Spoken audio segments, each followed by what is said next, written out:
Damos gracias a Dios. Vamos a continuar estudiando en Primera de Corintios. En el capítulo 3 de Primera de Corintios habíamos quedado. Y habíamos visto que este capítulo 3 presenta el centro de juntar, que es Cristo. Nosotros somos reunidos alrededor del Señor Jesucristo con el propósito de ser un templo santo, un lugar de adoración. Habíamos visto que este templo está en edificación.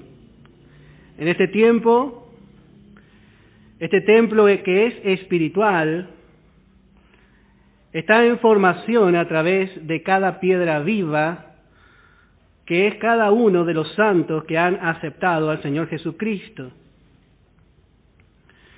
Y también habíamos visto que hay dos clases de obreros. Hay dos clases de obreros dentro de la iglesia y también aún en la cristiandad encontramos obreros. Pero solamente aquellos que edifiquen conforme al modelo del apóstol Pablo son los que van a alcanzar la recompensa. La recompensa no es por la cantidad de obra que haga el obrero, sino por edificar conforme a la regla. Y encontramos al perito arquitecto que es el apóstol Pablo. Todos trabajamos, pero tenemos que ponernos bajo el peritaje de las epístolas de Pablo. Muchos edifican y, toman doctrinas de los evangelios, toman doctrinas de Santiago, de Juan, y son parte de la palabra, esas epístolas. Pero si queremos encontrar la doctrina para la iglesia, tenemos que ir a las epístolas de Pablo. Él es el perito arquitecto. Los demás están de acuerdo con él. No podemos hacer doctrina de los evangelios. No podemos hacer doctrina de la carta de Juan, de Pedro, de Judas. Ellas acompañan a las cartas que fueron escritas para la iglesia, y ellas son las 14 cartas que escribió el apóstol. Él puso el fundamento. En este caso, el fundamento es la doctrina. Y como habíamos visto, dice en el verso 13, la obra de cada uno se hará manifiesta porque el día la declarará. Y esto está hablando del día en que el Señor traiga su recompensa. El tribunal de Cristo, en este tiempo, podríamos decir que ya empezó, porque Él se mueve entre nosotros. Pero la culminación de este tribunal vemos en el último capítulo de Apocalipsis, capítulo 22, dice en el verso 12, «He aquí yo vengo pronto, y mi galardón conmigo, para recompensar a cada uno según sea su obra». Él viene con su galardón. ¿Y qué es su galardón? Nuestros cuerpos glorificados, edificados conforme a nuestra rendición y crecimiento. Él va a traer nuestro cuerpo de gloria. Nuestro cuerpo de gloria en este tiempo está en confección. El Espíritu Santo, por medio de su obra en nuestro interior, está repercutiendo esa obra interior en nosotros, en nuestro cuerpo glorificado que está ya en los cielos.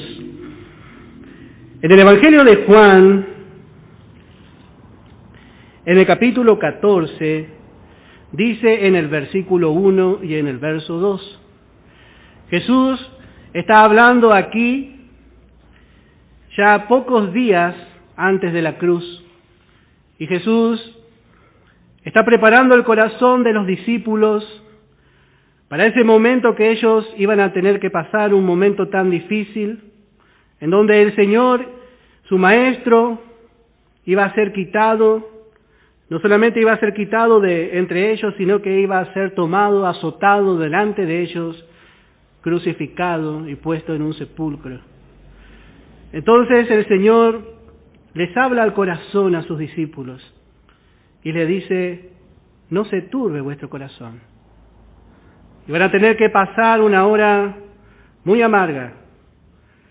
Creed en Dios, creed también en mí. En la casa de mi Padre muchas moradas hay. Si así no fuera, yo os lo hubiera dicho. Voy pues a preparar lugar para vosotros. Así el Señor le declaró a sus discípulos: en la casa de mi Padre, en donde cada uno de nosotros vamos a vivir por la eternidad, dice, muchas moradas hay. El apóstol Pablo dice que si esta morada terrestre se deshiciere, tenemos de Dios un edificio. Y de estas moradas se refiere el apóstol Pablo, y se refiere el Señor Jesús hablando a sus discípulos. Hay muchas moradas. Conforme al crecimiento, el Señor está preparando a través de la obra del Espíritu Santo en nosotros, podemos decir, la calidad, el grado de gloria que va a tener nuestro cuerpo glorificado, que será entregado a cada uno de nosotros para poder ingresar a los cielos. Entonces, no es que usted va a estar parado y el Señor va a estar ahí sentado en un tribunal, sino que el Señor en este tiempo, Él está juzgando la iglesia. Está juzgando. Y cuando Él venga, Él traerá nuestra recompensa, que se va a ver reflejada en nuestro cuerpo de gloria. Los entendidos, dice Daniel, brillarán como el firmamento. Aquellos que se rindan al Señor. La palabra no dice que aquellos que no fracasen, sino el que se levanta y sigue hasta ganar la carrera. Ellos tendrán la misma gloria del Señor Jesucristo. Y ahí aspiramos nosotros, hermanos, por gracia. Entonces, el apóstol Pablo utilizó esta enseñanza de el tribunal de Cristo para que podamos entender que hay diferentes recompensas. Hay muchos hermanos que dicen: hermano, todos vamos a ir juntos a los cielos. Y no es así. O todos vamos a estar juntos en los cielos. Sí, vamos a estar juntos, pero hay muchas moradas, hay lugares más cerca del Señor. El Señor va a compartir su trono y dominio con un grupo que va a estar capacitado para reinar, que compartió con Él su humillación, su desprecio en este tiempo. Nosotros seguimos, como habíamos visto, a un Cristo rechazado. En 2 de Corintios, capítulo 5, en el versículo 1. Porque sabemos que si nuestra morada terrestre, este tabernáculo, se deshiciere, tenemos de Dios un edificio, una casa, no hecha de manos, eterna en los cielos. Toda la iglesia va a ser arrebatada. Toda la iglesia va a ser arrebatada. Pero cada uno va a ser arrebatado en su fila, en su tiempo. Toda la iglesia tiene, desde el santo que hoy aceptó al Señor Jesucristo, hasta el santo que hace 50 años sigue al Señor, ya tiene un cuerpo de gloria. Muchos nacen, pero van a ser sin recompensa. Van a ser salvos, así como por fuego, como habíamos puesto el ejemplo de Lot. Pero hay santos que están edificando. Y Dios primeramente quiere edificar en nuestra vida. La gracia se tiene que manifestar en nuestra vida.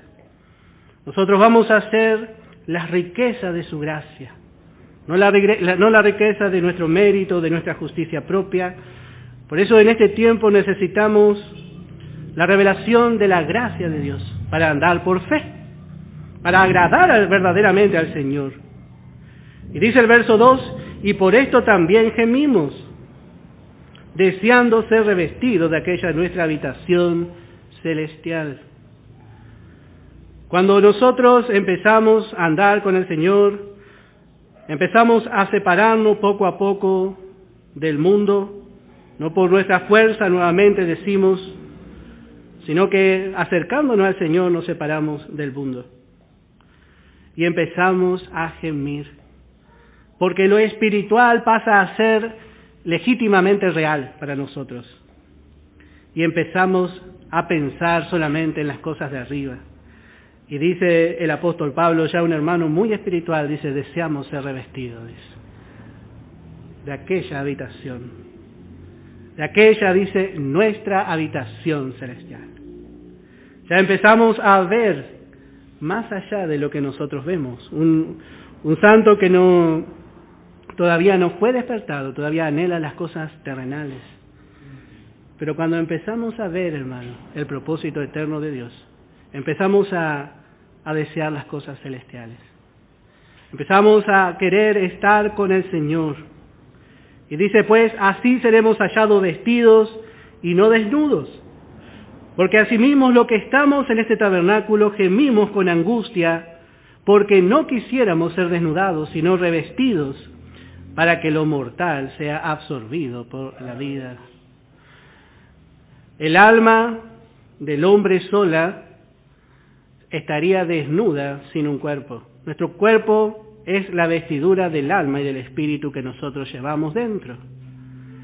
Y dice Pablo, no quisiéramos ser desnudados, sino revestidos para que este cuerpo mortal sea absorbido por un cuerpo de resurrección, semejante a la misma vida de Cristo.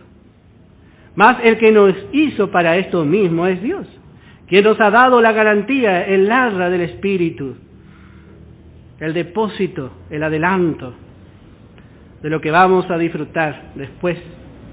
Así que vivimos confiados siempre, sabiendo que entre tanto que estamos en el cuerpo, estamos ausentes del Señor, porque por fe andamos y no por vista. Pero confiamos, dice la palabra, y más quisiéramos estar ausentes del cuerpo y presentes al Señor. Por tanto, procuramos también, o ausentes o presentes, serle agradables, porque es necesario que todos nosotros comparezcamos ante el tribunal de Cristo, para que cuando el Señor venga, para que cada uno reciba según lo que haya hecho mientras estaba en el cuerpo, sea bueno o malo. En este tiempo, dice, vivimos confiados siempre, sabiendo que entre tanto que estamos en este cuerpo de carne, natural, terrenal, estamos ausentes.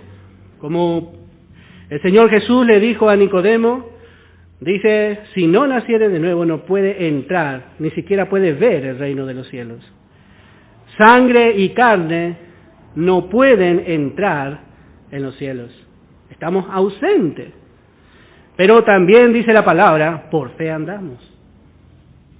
Así anduvieron los antiguos, saludándolo, saludándolo. Ellos ya por fe veían. Y así nosotros en este tiempo rendimos nuestra vida al Señor porque andamos por fe. Nosotros no vemos aún nuestra recompensa. Pablo dice, cosa que ojo no vio ni oído yo, eso tampoco podemos ver. Estamos ausentes. Pablo fue arrebatado al tercer cielo y él vio. Pero nosotros por fe creemos que es así. Creemos en la palabra de Dios. Y eso nos anima a rendirnos al Señor. Porque un día vamos a tener nuestra recompensa. Y cada uno recibirá según lo que haya hecho, mientras estado en el cuerpo, sea bueno o sea malo. Si se rinde al Señor a través de la revelación de su palabra, de su gracia, bueno, va a alcanzar recompensa. Muchos de los santos en este tiempo rechazan el peritaje de Pablo. Dicen, no, ustedes son paulistas. Hermanos, necesitamos entender el lugar del apóstol Pablo en el plan y propósito de Dios. Los corintios querían rechazar a su apóstol, como más adelante vamos a ver. Bueno, verso 16 de 1 de Corintios, capítulo 3. ¿No sabéis que sois templo de Dios y que el Espíritu de Dios mora en vosotros? Si alguno destruyere el templo de Dios, Dios le destruirá a él, porque el templo de Dios, el cual sois vosotros, santo es. Note que acá Pablo aclara cuál es el templo. Nosotros reunidos bajo el nombre que es sobre todo nombre, bajo el nombre de nuestro Señor Jesucristo, formamos un templo. Y Jesús, el primer edificador de este templo, dijo, las puertas del Hades no prevalecerán contra ella. Todo el infierno, toda la fuerza demoníaca de Satán no puede contra la iglesia. Contra la iglesia que es un organismo vivo, un organismo espiritual. Pero ¿qué hace Satanás? Satanás divide la iglesia. Pero la parte visible nada más, porque la iglesia espiritual es indivisible. No se puede dividir. Pero justamente en Corintios, los hermanos se alineaban detrás de diferentes siervos de Dios, pero no por pedido de los siervos. Ninguno de ellos quiso, ninguno de ellos provocó, sino que los santos en su niñez empezaron a decir, a mí me gusta cómo predica Pablo, a mí me gusta más cómo predica Apolo, decía otro. Entonces empezaron a dividirse.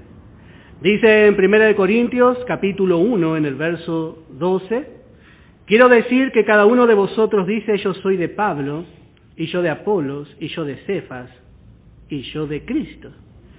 Y acá viene la suprema pregunta de esta epístola. Dice, ¿acaso está dividido Cristo? ¿Acaso está dividido Cristo? Esta tenemos que preguntar.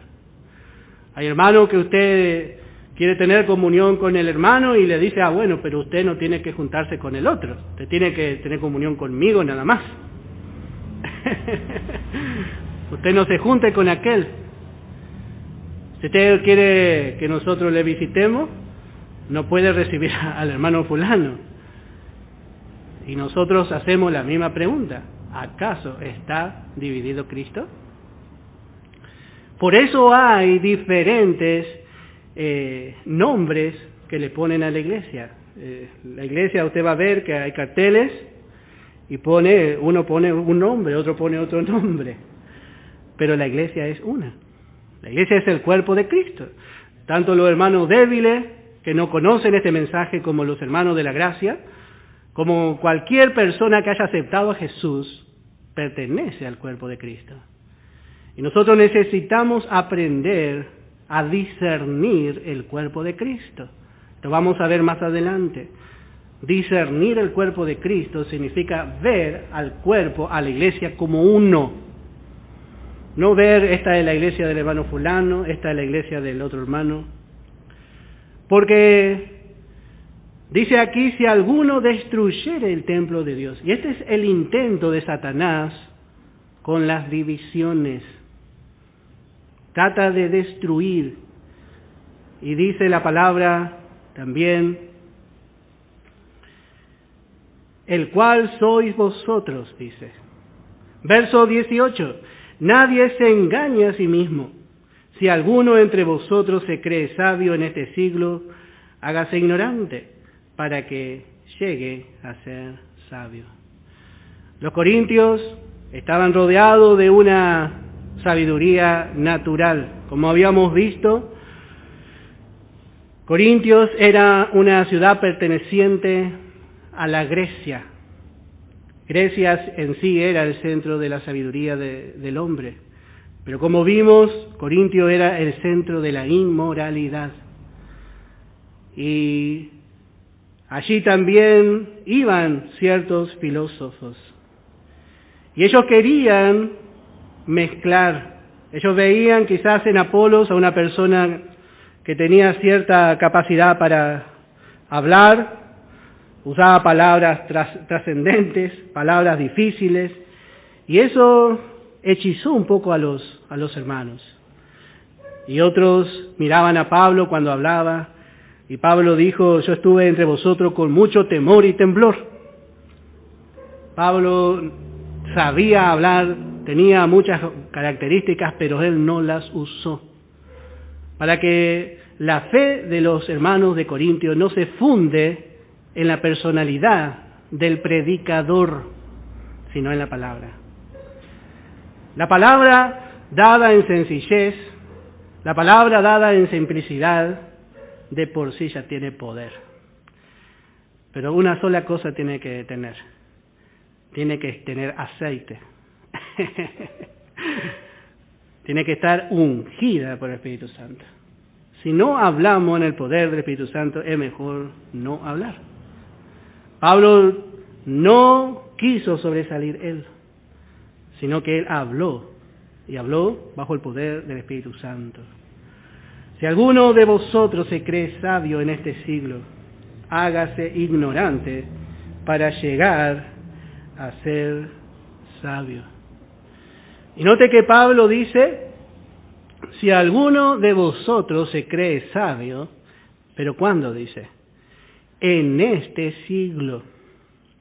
Este siglo tiene su sabiduría que muchas veces quiere entrar en la iglesia. Y Pablo en Gálatas le llama este presente siglo malo, una sabiduría religiosa, una apariencia sin poder, que parece que tiene gran poder. Pablo en Colosenses dice, tiene cierta reputación, dice, la sabiduría de este siglo. No haga así, dice. Nos paramos en el púlpito y queremos corregir al hombre viejo. Y el hombre viejo es incorregible. No haga así, no haga así. Y le predicamos al hombre viejo con la sabiduría de este siglo. Te va al psicólogo y le pregunta, ¿y cómo era su papá? ¿Y qué problema había con el papá? El problema está en el hombre viejo que está viciado. Y el Señor solucionó en la cruz. Entonces nosotros, si usamos de la sabiduría del mundo, obviamente siempre vamos a errar. Estamos golpeando al aire.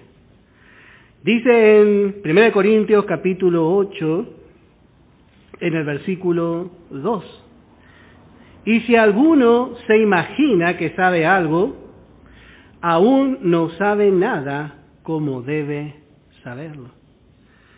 El hombre cree que sabe, porque usted puede llegar al límite de la sabiduría de este siglo. Quizá después de muchos años de el hombre haber creado alguna teoría acerca de algo, se levanta otro hombre refutando esa teoría.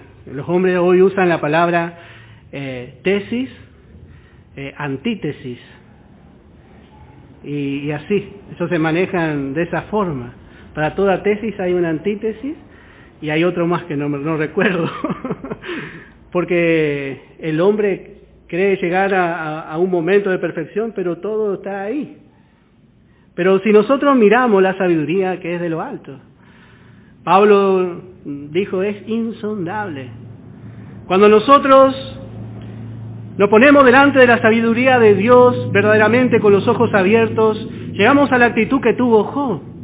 Dice, yo hablaba lo que no entendía, dice. Y ya nos da miedo a hablar. No queremos decir así nomás. Porque vemos que es insondable.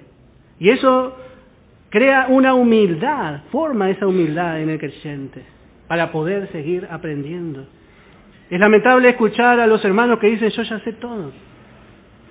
Porque en ese momento usted dejó de aprender y siempre hay más. Siempre hay más. El que cree saber algo, dice. Y eso justamente es cuando nosotros estamos un poco envanecidos. Cuando el creyente se envanece, cree saberlo todo y cree que es el único que tiene la verdad. Y usted, no sé si le parece conocido, yo soy el único que tengo la verdad. No sabe nada, dice la Biblia. Veo, hermano, como la palabra va escarbando dentro de nosotros, porque esa tendencia está. Estamos aprendiendo, hermano. Nadie se engañe a sí mismo. Verso 19. Porque la sabiduría de este mundo es insensatez para con Dios. Pues escrito está, Él prende a los sabios en la astucia de ellos. Así, si usted quiere buscar, esto está en Job, capítulo 5, versículo 13. Él prende a los sabios en la astucia de ellos. Pablo usa esta palabra usada por Job. Job usó así. Bueno, y otra vez el Señor conoce los pensamientos de los sabios, que son vacíos, son vanos. Así que ninguno se gloríe en los hombres, porque todo es vuestro. Algunos se gloriaban en Apolos, como hemos dicho, otros se gloriaban en Pablo. Pablo, él había sido formado a los pies de Gamaliel. Él era uno de los más grandes en su tiempo en cuanto a la religión farisea, Gamaliel. Y dice que él sobrepasó a sus contemporáneos, él nos enseña eso. Y muchos, haciendo referencia quizá a la vida pasada religiosa de Pablo, se gloriaban un poco en Pablo. Pero dice, así que ninguno se gloríe en los hombres. Cuando nosotros nos gloriamos en un instrumento, estamos poniendo a ese instrumento como el único capaz de hacer la obra de Dios. Cuando nosotros nos gloriamos en un hombre, en un vaso que Dios quizá utiliza, estamos dándole a ese vaso el único lugar que merece el Señor Jesucristo. El cuerpo de Cristo y cualquier cuerpo en lo natural depende de la cabeza.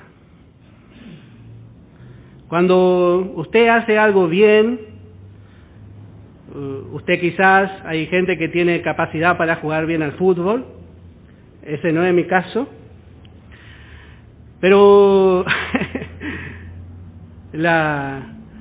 nosotros cuando queremos quizás molestarlo, le decimos, eso porque la pelota es buena. O cuando sale rica la comida, le digo a mi señora, eso es porque el que peló la papa, peló bien, le digo. Adivine quién peló la papa, ¿no? Hermano, la gloria no es del instrumento, el que ejecuta el instrumento, ya sea un instrumento de musical o una herramienta, sino es de la persona. La gloria siempre va a ser de la cabeza. Cuando usted está exaltando a un instrumento, le está sacando la gloria al Señor. Nosotros debemos poner a cada cosa en su lugar. Ninguno se gloríe en los hombres. Y dice, ¿por qué? Porque todo es vuestro. Todo es vuestro. Hay un patrimonio espiritual. El Espíritu Santo, cuando en Pentecostés descendió, trajo dones y ministerios que están al alcance de todos. La palabra dice, pedir y se os dará. ¿Te quiere predicar la palabra? Pida al Señor. ¿Te quiere cantar? Me gustaría cantar como canta el hermano fulano, la hermana fulana. Pida al Señor. Está al alcance de usted. Todo es vuestro. ¿Cómo nos vamos a gloriar en el ministerio de un hombre? Cuando pasa eso, nosotros pensamos, por ahí le pasa algo al instrumento y decimos, ¿qué voy a hacer si muere el hermano Guillermo? ¿Qué vamos a hacer? Dice. Porque usted se está gloriando en el instrumento. Pero si usted sabe que, vamos a ver lo que dice en Efesios capítulo 4, vamos a ver cómo el Espíritu Santo ve.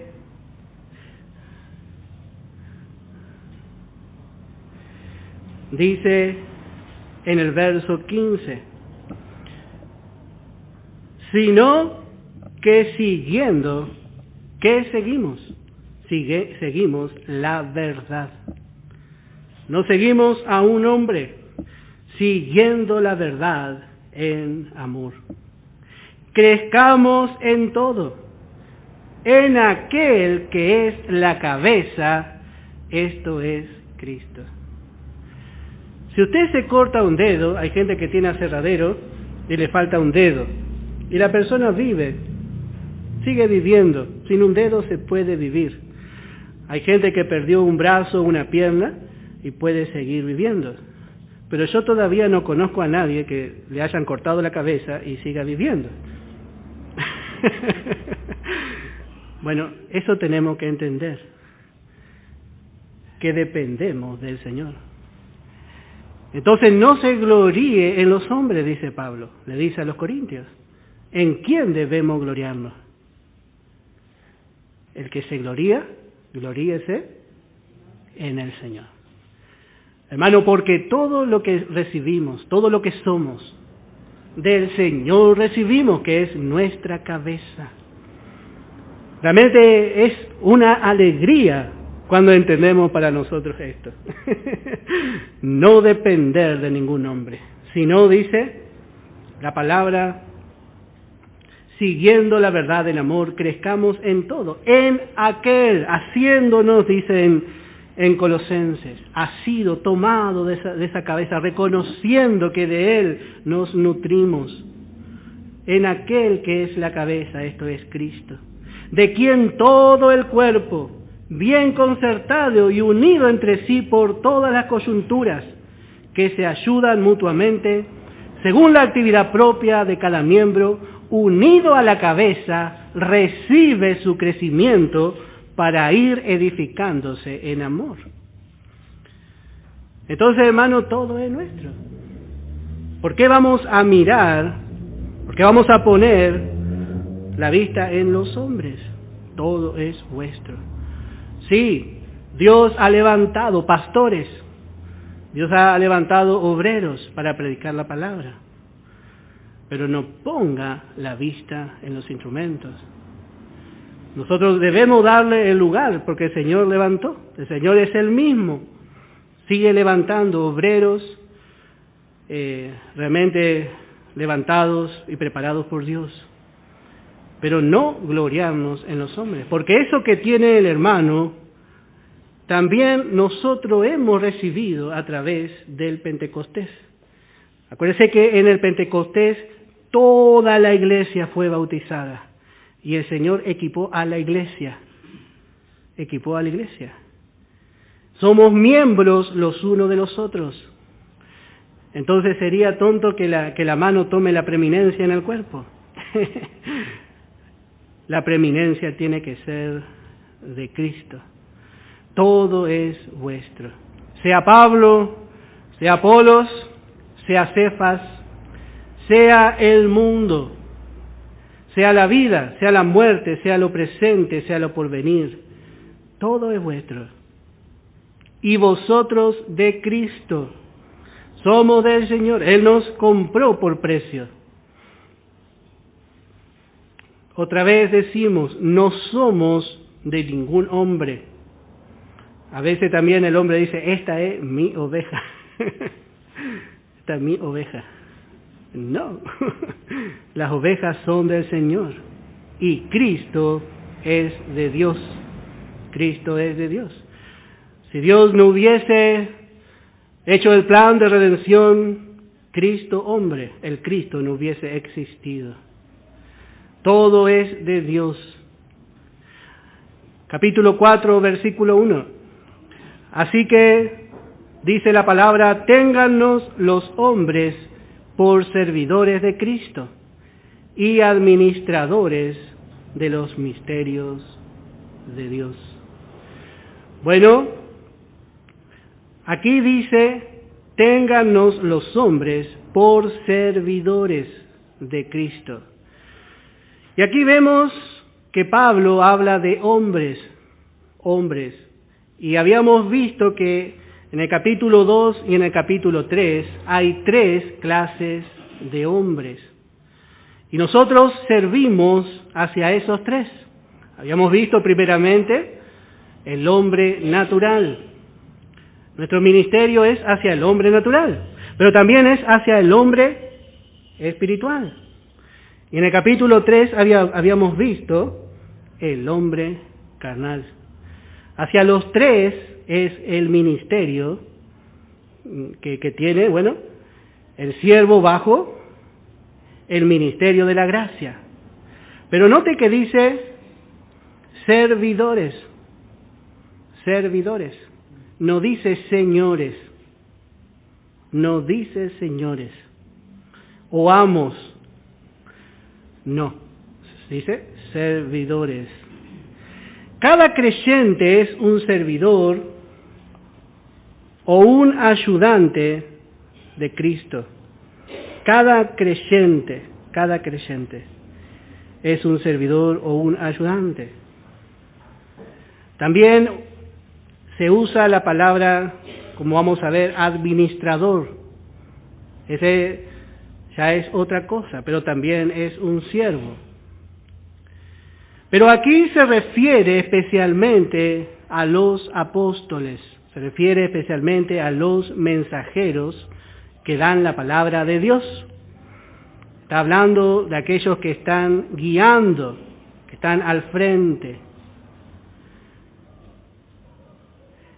Y sería tonto para nosotros tomar como cabeza a un siervo. Sería tonto para nosotros. Pero dice, ténganos los hombres por servidores de Cristo. Cristo es la cabeza. Cristo es el dueño de la grey, es el dueño de la labranza, es el dueño del edificio. Y por más hermoso o bueno o fachero o características buenas que pueda tener un siervo, siempre va a ser siervo. Habíamos hablado acerca del siervo perfecto. El apóstol Pedro, vamos a ver,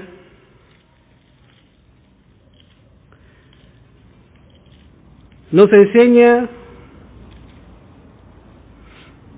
en Primera de Pedro,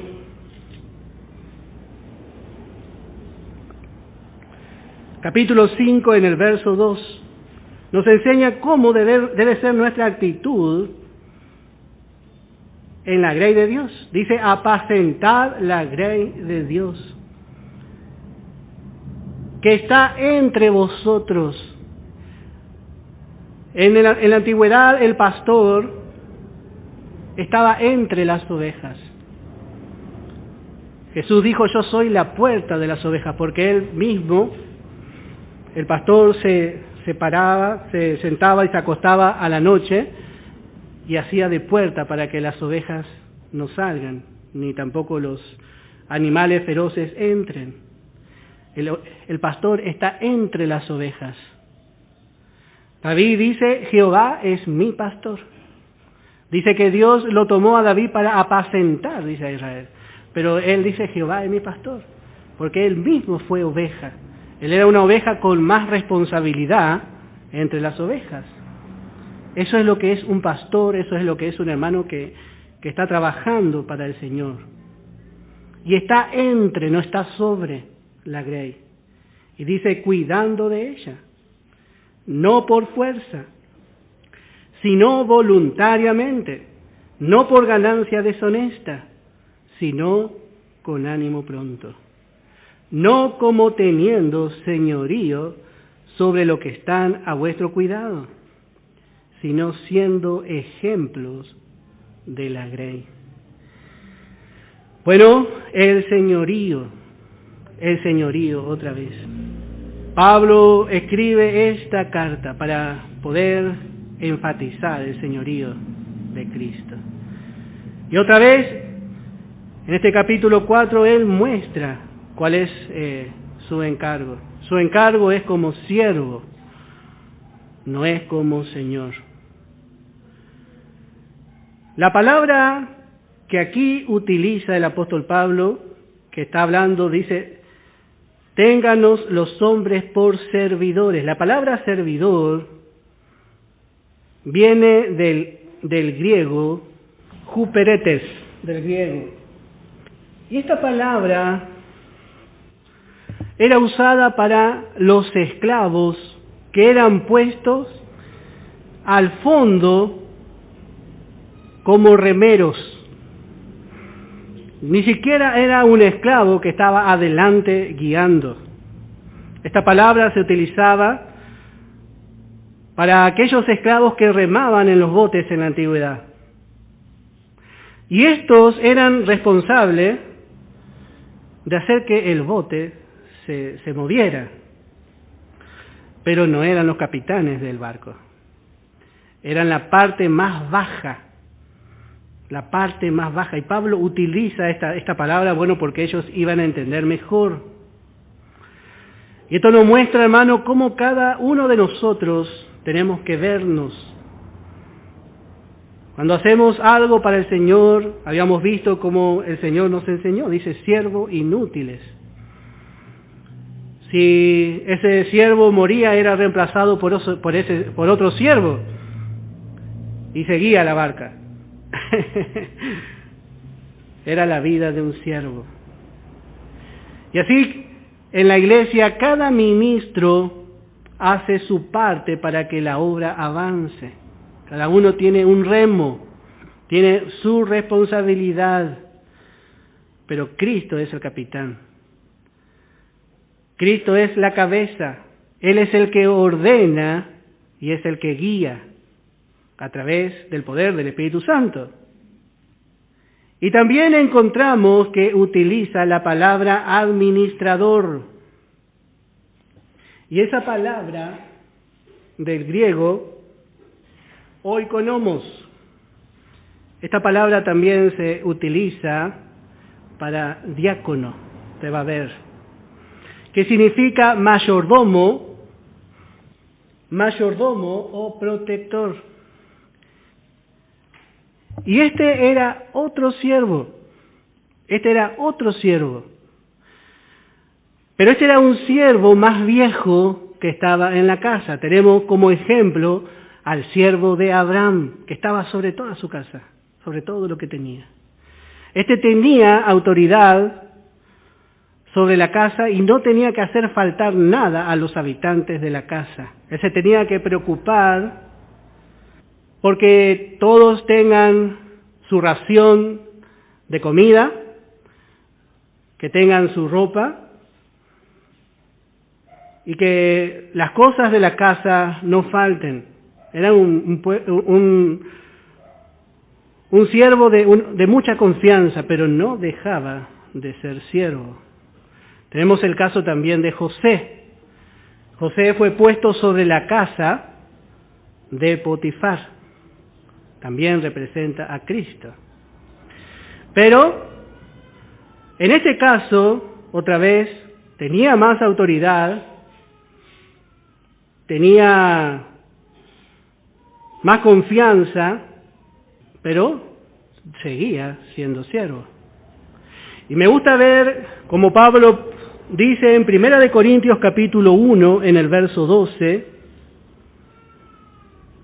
Pablo, siervo de Jesucristo, dice: doy gracias al que me fortaleció, a Cristo Jesús nuestro Señor, porque me tuvo por fiel, poniéndome en el ministerio. Note que todo creyente es siervo de Dios. Es siervo de Dios porque fue comprado a precio de sangre, participó de la redención. Todo creyente es útil. Acuérdense que antes de conocer a Cristo éramos inútiles. Cada uno era inútil, dice, habíamos visto esto en Romanos. Pero ahora cada creyente es útil. Pero ahora viene otro paso. Viene un llamado. Y Pablo dice: doy gracias al que me fortaleció, a Cristo Jesús, nuestro Señor, porque me tuvo por fiel, poniéndome en un lugar de más responsabilidad. Primera de Timoteo, capítulo 1, verso 12, hermano. Note que pasó a un lugar de más responsabilidad. Cuando nosotros empezamos, ya tenemos ese lugar de siervos, ya somos siervos de Cristo, hermano. Y es un privilegio para nosotros. Pero en la antigüedad estaba aquel que era más apegado a su amo y quería ser siervo perfecto. Y bueno, así también Pablo fue tenido por fiel. Y él presenta en este capítulo 4 de 1 Corintios su mayordomía. Pablo no es ya un remero. Pablo es un mayordomo que también está con autoridad sobre otros siervos, porque está para la edificación, para que nada le falte a la iglesia. Por eso él es el perito. Habíamos visto otra vez la diferencia de un perito de un arquitecto. Pablo dice: me tuvo por fiel. Qué lindo que Dios nos tenga por fiel. No fue levantado por un hombre, no fue levantado por él mismo, no fue levantado por una organización, sino que dice: Dios me tuvo por fiel. Y esta fidelidad, ahora vamos a ver en qué se reflejó.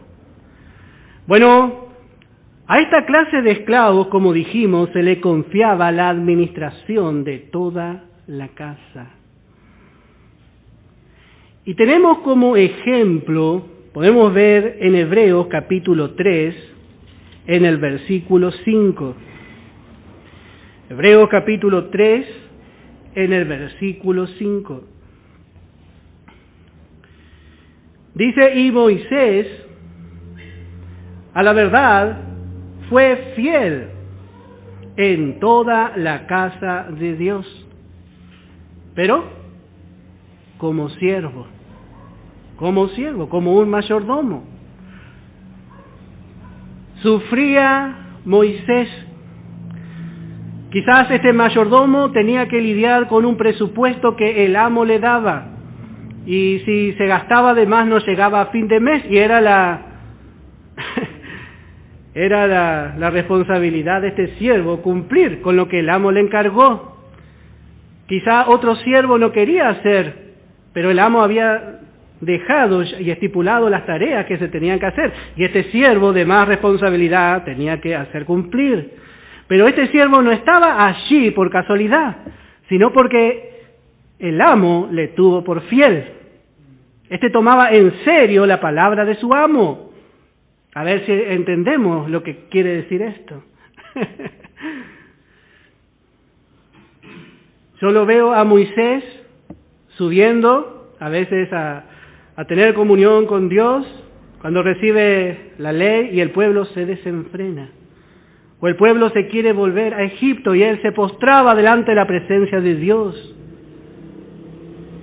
Quizá otros si hubiese sido levantado, sin ser levantado por Dios, hubiese dicho que se vaya a Egipto. Que se vaya nomás a Egipto. Pero él sentía la responsabilidad. Realmente Moisés fue fiel, hermano. Dios lo tuvo por fiel. Le dio las medidas del tabernáculo, de cada mueble. Y Dios le dijo, mira y hazlo conforme al modelo que se te ha mostrado en el monte. Y la palabra vuelve a dar testimonio de la fidelidad de Moisés. Y dice, fue fiel, dice. Fue fiel en toda la casa de Dios. Pero dice, como siervo. Note otra vez esta importancia, como siervo. Él fue muy fiel, pero nunca fue su casa, sino como siervo. Y dice, en la casa de Dios. Y así cada uno de nosotros somos llamados a ser fiel, pero en la casa de otro, en la grey de otro, en el edificio de otro, en la labranza de otro.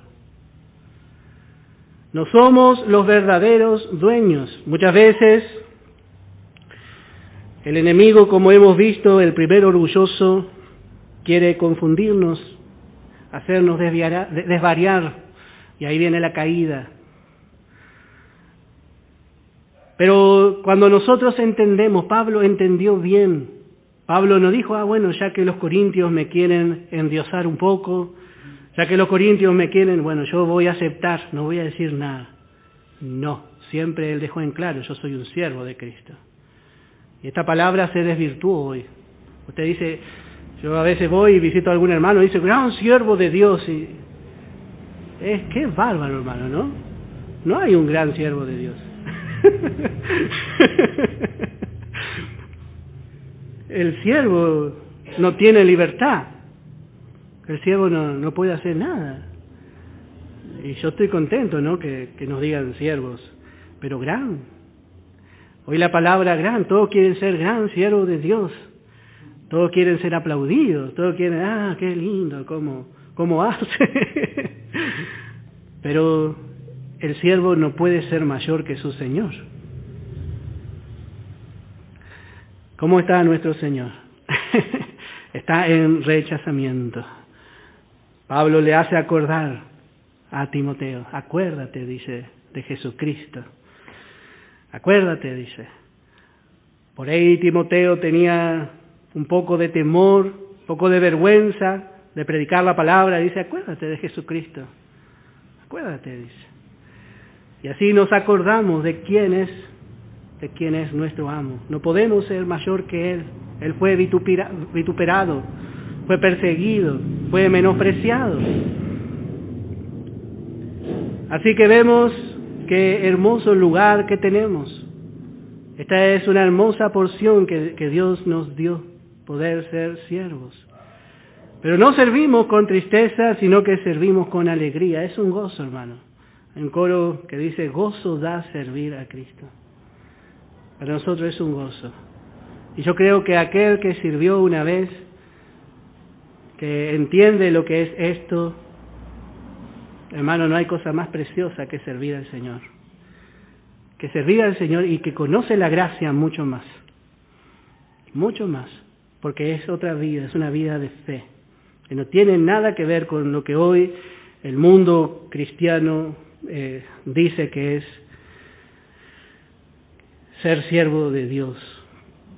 Vamos a tomar 5 minutos y empezamos de vuelta.